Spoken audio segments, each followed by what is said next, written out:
I moved here last year for a school program from California. And I know that Chicago people think that Californians are soft because we don't have real weather out there. But you are correct. We get cold when it gets down into the 60s. But I realized after 2 winters here what that Chicago toughness really is. It's a skin condition. It's full body chap. In the winter, my chaplets go from my scalp down to my toes. My skin doesn't flake, it molts. I use so much skin moisturizer that I can't stand near an open flame. Go off like a bomb.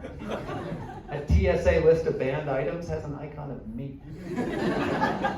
But I figured out how to deal with the winter situation. It's called winter clothing. It actually works. So I didn't know in California, like none of my California friends understand this, because in California, a coat is just a shirt that you put on over another shirt. And a raincoat is never needed because it basically never rains in California, which is why California is as dry and flammable as my skin. The fires down south, it's because LA stood too close to an open flame, which is basically everywhere after pot was legalized. But when I moved here, I figured out how to deal with that. I bought all this gear, and now before I go out on a cold day, I put on a coat that doubles as a SWAT vest. I put on shoes that could serve as deep sea diving gear, and a scarf, and a hat, and gloves, and by the time I'm dressed, I forgot why I wanted to go out. And by this time of year, you're like, okay, Chicago, enough. I get it. Winter's cold. Can we get over this? Like by April, it's kind of like your kid a year after college still living at home.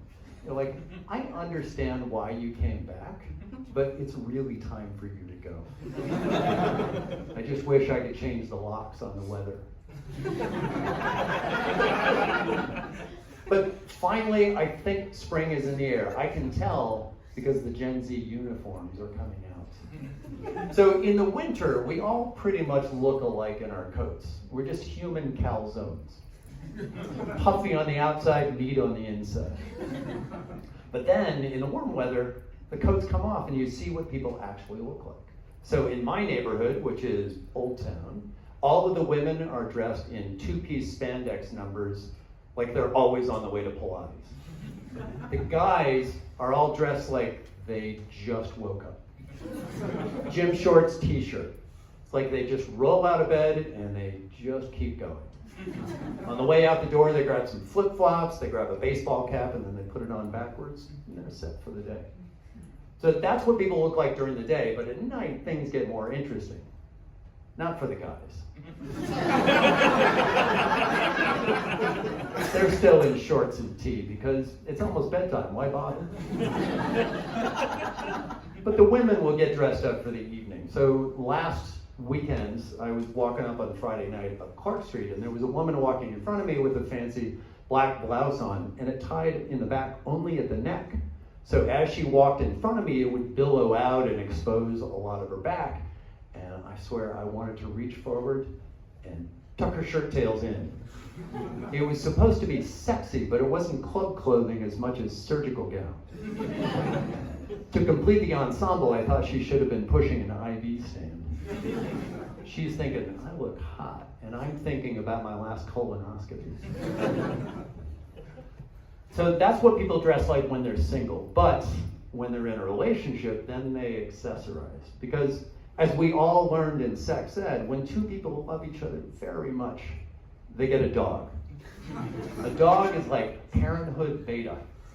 They care for it, they love it, they feed it, they deal with all that barking, and then in the most selfless act they have done since becoming adults, they pick up its poop. Then they figure if they can handle all of that, they're ready for the next phase. So they move out of my neighborhood and to the suburbs, and they have a child. And there they learn that having a child is nothing like having a dog. You even start to miss the dog poop routine because at least the dog will wait patiently for you to deal with the situation. And the barking is nothing compared to the incessant screaming in the middle of the night. in addition to whatever sound the baby is making. So, pro tip, don't get a dog. Dogs are gateway drugs for babies. Cat. At least if you get a cat, then it's clear that there's no parenting happening, just a lot of disdain. No, actually, that is like parenting a teenager. So we got cats recently, and I'm going to see them soon. I'm going back. I graduate in June, and I'm going home, back home to California. Does anybody need a used winter coat? That's my time.